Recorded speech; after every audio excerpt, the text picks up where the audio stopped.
ఇవాళ కేవలం కులం మతం పేరిట రాజకీయాలు చేస్తూ ఈ భారతదేశంలో వివిధ రకాలకు ఉన్నటువంటి ఎస్సీ ఎస్టీ బీసీ మైనార్టీ ఇట్లా క్రిస్టియన్స్ కానీ ముస్లిమ్స్ కానీ హిందువులు కానీ ఆదివాసులు కానీ దళితులు కానీ అన్ని వర్గాల ప్రజలందరూ కూడా ఐక్యంగా ఉండి మరి దాదాపు 75-76 సంవత్సరాల స్వతంత్ర భారతంలో ఐక్యంగా ఉన్నటువంటి చరిత్ర ఉంటే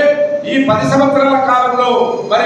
నరేంద్ర మోడీ గారు కేవలం మతాలను అడ్డం పెట్టుకొని కులాలను అడ్డం పెట్టుకొని దేవుళ్ళను అడ్డం పెట్టుకొని మన మధ్యన సిచ్చు పెట్టడం తప్ప ఒక్కటంటే ఒక్క కార్యక్రమానికి ఉదాహరణ ఉమ్మడి ఆదిలాబాద్ జిల్లా పార్లమెంట్ చూసుకున్నట్టయితే కనీసం ఎన్నో సంవత్సరాల నుంచి ప్రజలు కోరుతున్నారు ఈ ఆర్మూర్ నుంచి ఆదిలాబాద్ వరకు ఒక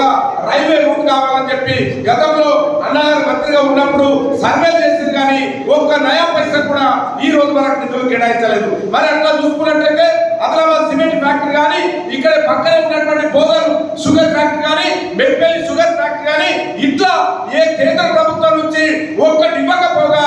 ఏదైతే ప్రభుత్వ రంగ సంస్థలు ఉన్నాయో ఈ ప్రభుత్వం ద్వారా బడుగు బలైన వర్గాల ప్రజలు ఉపాధి పొందుతున్నారో అవన్నిటి కూడా మరి బహుళ జాతి కంపెనీలకు అదానికి మోదులకు వీళ్లకు తాకట్టు పెట్టి అమ్మేయడం జరుగుతుంది తప్ప ప్రజల సంక్షేమం కొరకు ఒక్కడంటే ఒక్క పథకం కూడా తెచ్చినటువంటి దాఖలాలు లేవు. మిత్రులారా, భారతదేశానికి స్వతంత్రం వచ్చి 75-76 స్వతంత్ర సంవత్సరాలు అయితే కేవలం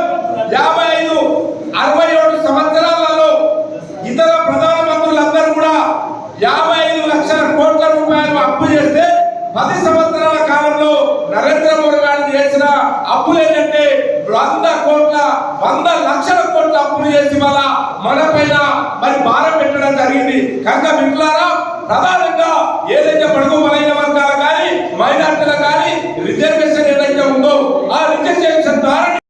అందరికీ హాయ్, నేను మీ నిర్పమ్ని. Please subscribe to KV9 news. Like చేయండి, షేర్ చేయండి, మా మిత్రుల్ని ఆశీర్వదించండి.